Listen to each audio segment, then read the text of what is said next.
do something bad to us, we are going to do things to you that have never been done before.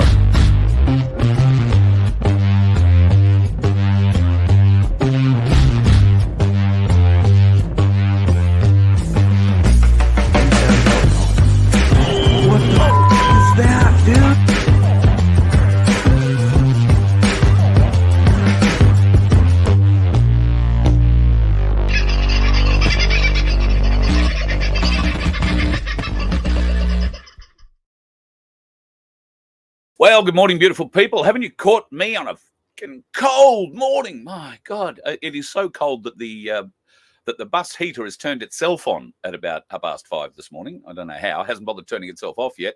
It's not heating terribly much at the moment because I've got no gas for it to actually heat up. So it's just blowing cold air in here, which is a bit of fun. But anyway, hence why I'm wearing wind shooters and jackets and God knows whatever else at the moment. Well, hasn't it been an exciting last 24 hours or so? This time yesterday morning, Donald Trump was on stage in Butler, Pennsylvania, and as you are already, I'm sure, very much aware, got clipped by a bullet in his right ear as it went past him. 3 shots, or in fact, 3 initial shots fired. I have pulled all the video. I've been through it last night. I was out all day yesterday. I was on a course yesterday. So I was unable to really do too much. When I got home last night, I pulled all the video and started going through it, and my editor really slowing it down and having a look. I think there are as many as 9 shots aimed at Trump, and there was 1 shot fired by the Secret Service that killed the sniper. The audio, and you've probably seen it all 1,000 times, so I'm not going to play it now anyway. But there are 3 initial shots. Trump, I think, is hit by the first bullet and it passes through him. He reacts as the second bullet comes through, and the third bullet, he starts to go down to the ground. Now, everybody's sort of suggesting, oh, it's staged, it's staged, it's staged. I don't think it would be possible to stage that kind of precision hit on an ear, not on a head, but on an ear, in a public situation like that from they're quoting 130 to 180 meters, the distance from the shooter. So that in itself, I think, is a little bit interesting because let's have a look at the layout of the whole thing. So you can see here where Trump was the bottom sort of rightish side, the approximate area. There was Secret Service set up on the roofs of the buildings behind that stage. Secret Service sniper teams, for all intents and purposes, covering everything out in front of the stage. However, you can see where the location of the gunman was on top of a building, which was essentially outside of the parade area. And, there have been some reasons given why the Secret Service didn't see him. However, the BBC did manage to get a hold of a guy who was watching this shooter get into position for 5 minutes, was jumping around, yelling, screaming, telling police, telling Secret Service, pointing at this guy, and the Secret Service were watching him. I don't mean the shooter. They were watching this Trump supporter who was pointing over at this rooftop. He could clearly see the shooter bear crawling their way up to their position. It is possible that the Secret Service didn't see the shooter because of the way the roof that the shooter was on was sloped. It is possible. The big question is, how did he get there? Why was there no security on those buildings, which would normally be staffed by local police? They would have police on top of the buildings, or military, or Secret Service. They would not generally be left alone, especially being so close. My understanding of certain ways of operation with the Secret Service is that they actually can go out to 2 or 3 kilometers. Every building top, particularly in high density living areas, tend to be everywhere. Why not here in Pennsylvania? Don't you think? A little weird. Unfortunately, one person did die. It turns out he was a fire chief who was protecting his daughter from the gunshots. He got in front of her and got hit. So my guess is that he was hit by the second or the third shot that was fired. By the third shot, Trump starts to go, or is going down to the ground. He's ducking. And in fact, I am resisting the urge to play you the piece where you hear "Donald, duck" being yelled a couple of times. But duck, duck, duck was the call. Trump went down and Secret Service piled on him. I think I can count as many as 5, possibly 6 more shots that, if they were aimed at Trump, obviously didn't hit him, but they would have had to have hit the Secret Service, who all would have been wearing vests. None of them obviously got vests around their head, so there were no head shots. The shots were very rapid. The other 5 or 6 shots were extremely rapid. Bang, bang, bang, bang, bang, bang, bang. So the sign of a panicked shooter who knew he'd missed his target, fired 3 times and missed his target. Now he was just peppering whatever he could. So as many as 9 shots, I believe, were fired while Trump was still on the dais. Then there is a gap of about 7 or 8 seconds before you hear another gunshot, a different gunshot, something more like a 308. And then a few seconds after that, you hear the message, "Shooters down." From go to woe, it's about 25 seconds from the first shot to the moment they get Trump up and start moving him off the stage. And they get that clarification that the shooter is down.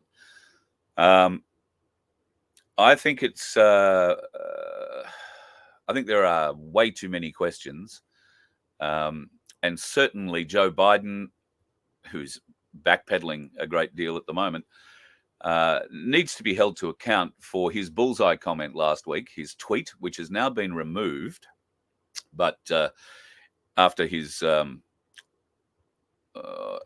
effort in the last debate, he came out last week and said, "All right, let's move on. The last debate's over. Time to put Donald Trump in a bullseye." Pretty bad choice of words, or was it? That would be the $64,000 question. I don't know that the Democrats are so stupid as to believe that by killing Trump, they're going to win the election. I mean, they'd certainly do something. They'd make it, well, they'd put a wrinkle in it all. But whether or not that's him or not is also debatable. There is a lot of talk about that being a clone or a body double or whatever, that the Trump, not just Donald, but the entire family, are safe off-world, is one of the stories that I heard yesterday or last night. So, look, believe what you like. At the end of the day, Trump is still walking around. What I have some problems with is some coming out afterwards. Now, today, across, and last night they started coming out, media headlines, Thomas Matthew Crooks has been identified by the FBI as the shooter. The FBI aren't the lead agency on this. The Secret Service are. But the FBI have identified this guy as Thomas Matthew Brooks. And then I got this video. My name is Thomas Matthew Crooks. I hate Republicans. I hate Trump. And guess what? You got the wrong guy. Take from that what you will. It's a little bit ominous, a little bit eerie, I would have thought. But yeah, here is the picture. We can see the guy there. I think they hit him because the guy he looks dead.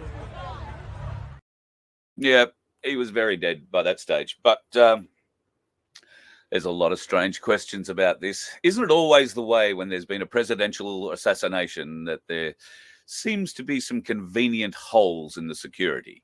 A lot of people were saying, Trump hasn't got Secret Service, and look at the unprofessionalism of the people. Yeah, none of them are wearing ties. Secret Service support, because he is a former president. He will get it for life. He has one Secret Service agent that he actually trusts, as far as I'm aware. And that is a fellow who was with him through the presidency and has come with him since. Donald Trump actually refused Secret Service protection while he was in the White House on a normal White House level or Secret Service protection detail level. He employed his own security because he didn't trust the Secret Service. Didn't trust that the Secret Service couldn't be got to. And in fact, there was a story you might recall of a food taster dying after trying a meal for, I think it was coming for Melania Trump, this food tester tested the food and wound up dying. That was an attempt on her life. So we've learned of many attempts on Donald Trump by the deep state. In fact, in the lead up to the 2016 election, between 2015 and 2016, there were 25 different attempts on his life that the mainstream media refused to cover. During his presidency, they didn't cover any of the attempts on his life. And some of those were not some 20-year-old sneaking up onto a rooftop trying to take a potshot. It was a bit more serious than that. Air-to-air missiles and all sorts of things. Of that, I have, the stories that I've heard from it and what evidence there is of it. But that certainly was a significant factor in what was going on in the Trump presidency. In fact, I've been told that there were over 175 attempts on his life during the presidency period alone. That might explain, if he is a clone, why the rest of the real Trump, if you like, might be off-world. Who knows? It's all a little strange, I'll admit. But I think at this juncture, we want to be a bit careful about exactly what we think happened.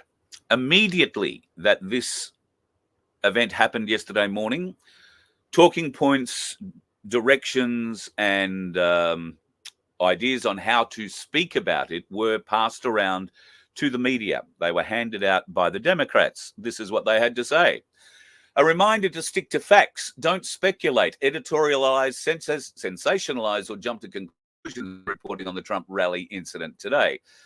Don't call it an assassination attempt unless the authorities say it is. What else would it be? Just a stray bullet passing past Donald Trump's head? Don't say a shooting targeting Trump or the rally unless authorities confirm that's the case. So just a strange man standing on a platform in front of 50,000 people and a stray bullet goes past. Clarify that it's actually gunshots. It's unclear at the moment. Right. The authorities don't know. Then it's okay to say that they don't know. Wow. Talk about trying to obfuscate what, and this is battle damage, right? This is somebody from the Democrats putting out into their mainstream media flunkies exactly how to play this, because they don't want to beat it up. They didn't want to conflate it into an assassination attempt on Donald Trump, because why? Well, it's going to make that very difficult for the Democrats to win that election, no matter how badly they cheat. No need to say scary moment today at the Trump rally. Just get on with it. Anchors are reminded to be mindful of body language when presenting the story. No need for a serious face or adding comments and adjectives for color. At this moment, no need for guests to comment. Again, and this is all just a reminder. I know we all know. Wow. How's that? That's the media direction that was given to all mainstream media yesterday after that attempt on Trump's life. Just disgusting. Truly, truly disgusting. I guess we'll have to wait and see what more to come of it. I don't think we're ever going to find out the real truth about that young fella who supposedly did the shooting. Listening to the shots, not that I'm, terribly au fait with the different sounds of gunshots, but the shot, certainly the three initial shots, they didn't sound like high-powered rifle shots. They sounded like 22s to me. So maybe I'm wrong, but certainly the shot that the Secret Service fired back at him was a very different sound, a much heavier caliber. So you can sort of tell the difference between those. I'm not completely convinced that it is what we appear or what it appears to be. Sandy, thank you for that. Watch Outdoors with the Morgans. Yeah, okay. I haven't seen that one. I've been up sort of a lot of the night having a look at different bits and pieces, but I'll dig that one out too. There is a red-headed guy, red-bearded guy that the BBC got. He tells a very interesting story. I've cut some of that vision out, but I have to get going to Byron Bay this morning, so I haven't had time to finish it all up and get it out here to play for you. Today is a really busy day. So I'll endeavour to cut some of that out, and we might be able to talk more about it tomorrow. But today is going to be one of those days where I'm going to be all over the place a bit. Heading down to Byron Bay, we are doing the Byron Bob thing today. So if you're in Byron or you're down that way, keep an eye out. We'll be wandering around the streets. And tonight at the Byron Bay RSL for the Ainsley Byron Bob evening. Come and learn how the Byron Bob works around Byron Bay, and hopefully we'll experience a little bit of that today. And of course, the Byron Bay Bob, better known as the Ainsley 1/10th silver round, is now back in stock at ainsleyBullion.com.au. Don't forget to mention me or the Voice of Freedom to get your discount if you're going to go and buy some. I have a couple here that I'm going to be handing out to people who have asked me to pick them up. So we'll catch up with Harry today and give him his. And we might see if we can't find somebody else to hand one over to as well. You get 40 of those rounds in one of the holders. I haven't got it with me. I've already packed it up to take it. So otherwise I'd show you. But you'll get a look at it today. We'll be talking about it a lot. A lot of what will happen today will be on the Nun2K YouTube channel. I'll probably do a couple of little short lives off the phone from Byron Bay at some stage, but I can't do it across all platforms off the phone, unfortunately. So there'll be a couple of bits on Nun2K during the day, and I'm endeavouring to try and cut a show together so that at 6:30 tonight, while Ainsley and David from the Byron Bob crew are explaining Byron Bobs to everybody at the RSL, I'll be able to put a bit of a show together that will show you how we spent the day in Byron Bay. Fingers crossed. That is the plan. Just having a bit of a glance down through the chat, folks. See what I've missed. Nice to see so many early risers. The cops and the security were warned about, 5 minutes prior to an individual on the rooftop. Yes, in fact, it was a lot longer than that. It was about 9 or 10 minutes. The bloke that was trying to point him out watched him for 5 minutes before he was able to attract anybody's attention, much less able to do anything about it. Yes, there is a video which I have downloaded, but it's just a bit long because there's so much of it. Somebody has collated every Democrat supporter and politician calling for Trump to be assassinated or for some harm to befall him. This dates right back to Madonna. And prior to that, you might remember where Madonna decided that it mightn't be a bad thing to influence people to try and blow up the White House, to kill Trump. We have had outright calls for assassination from big-name celebrities. Somebody has put all of that together. It's a very, very interesting video, and it certainly shows just how little respect and the kind of language that the Democrats have used against Donald Trump, not just in the lead up to this 2024 election, but, of course, into the lead up into 2016 as well, and through the whole period of his presidency. It is truly disgusting, some of the things that have been said. And no doubt you will see that in the coming days. And if not, I'll rip it out and play it for you at some stage in the next couple of days. All part of the movie, Maggie? Yep, I think you're right. This has been predicted. The assassination attempt on Trump has been, I suppose, something I've talked about since the end of last year. I think I may have touched on it once or twice this year. It has been on a timeline, and we've been aware of an assassination attempt for a couple of years. We never really thought too much about it. He was getting assassination attempts every other day. But we did know that there was going to be a public one at some stage. We just didn't know where and when. This then, I guess, is the predicted public assassination attempt. We'll see just how serious the Secret Service are and just how serious the FBI are in their investigations of all this. How far is this investigation going to go? Well, if you look at what some of the media have been able to find out about this Thomas boy, this Thomas Crooks, he apparently tried out for the shooting team at his school and was a really bad shot. Didn't make it. He was a bit of a loner, aren't they all? He didn't speak about shooting, didn't have too much to do with others who went shooting, but obviously clearly had access to weapons and went off and did what he did. But why would you make a video explaining who you are and saying, hey, you got the wrong man or you got the wrong person? I think that's going to require a little more delving down. We'll see what happens. Good morning, Sunflower. Hope you are going well, my darling.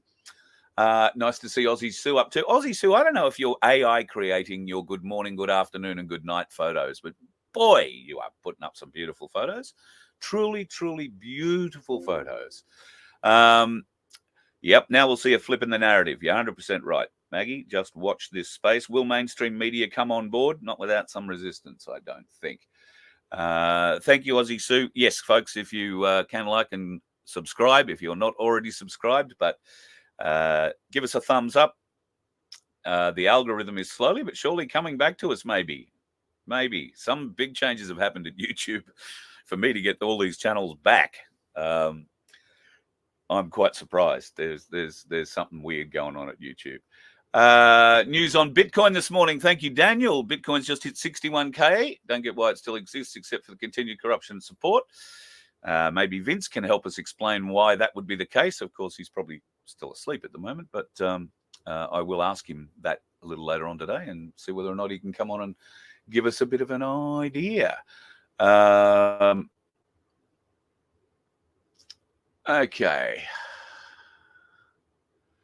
Wow, it's you, Suze. Every photo, absolutely beautiful. I am loving those photos. You're doing such beautiful work. We're talking on Facebook. Aussie Sue posts up a good morning and sometimes a good afternoon and usually a good evening or a good night image, and they are just truly beautiful images. So if you're a friend, you'll know exactly what I'm talking about. Okay, folks, I'm going to love you and leave you because I do have to go and have a shower, get myself beautiful, and head off down to Byron Bay for today's festivities. Harm, I'll be down to see you soon with your rounds in hand, and hopefully catching up with David Worth and the team from Ainsley who will be at the Byron Bay RSL tonight to talk about the Byron Bob. A truly brilliant initiative. If you want to start a parallel economy in your community and cut the government clean out of it, then this is the way to do it. Grab yourself some Byron Bobs, either in the 1/10, the half, or the full ounce, not full Oz, what am I saying? The full ounce, and you will be able to, start a new way of trading for things in your community. And we'll find out more about it today, as I say, from David, with the agreed value, which I think is a terribly important thing to have settled in your community before you start flinging these things around. So, we'll keep you up to date from Byron Bay this afternoon if I get to Waddigos or if I get up to the lighthouse or somewhere spectacular. Personally, I'm not really looking forward to paying $11 for a cup of coffee, but who knows? It might have got cheaper since the last time I was there. Anything is possible. Whatever you do, folks, be safe today, and I'll be watching the dickheads on the roads. We'll talk more Trump later. You let one ant stand up to us, then they all might stand up. Those puny little ants outnumber us 100 to 1. And if they ever figure that out, there goes our way of life. It's not about food. It's about keeping those ants in line. That's why we're going back. Does anybody else want to stay? Let's ride!